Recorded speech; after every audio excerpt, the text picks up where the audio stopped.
Soujanya. Hello, my name is Saujanya.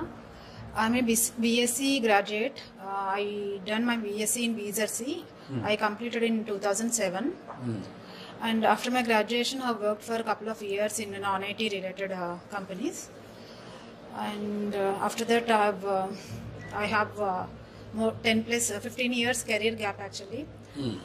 And now I have joined in 6 months back.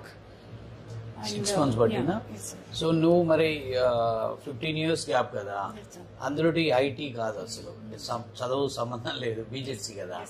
So అక్కడ ఎవరు input ఇచ్చారు IT వైపు వెళ్ళండి అని? ఇది నేనే సార్, నేనే యూట్యూబ్ వీడియోస్ చూసి అంటే అప్పుడు దానికన్నా ముందే నాకు ఐడియా ఉంది సార్, ఇలా నేను కోర్స్ తీసుకొని జాయిన్ అవ్వాలని 1 year నుంచి. సో టైం నేర్చుకోవడానికి మీ వీడియోస్ చూసి ఐటీ వైపు రావాలనే థాట్ ఆల్రెడీ ఉంది సార్, ఉంది, దానికి డెవలప్ అయింది with the help of YouTube.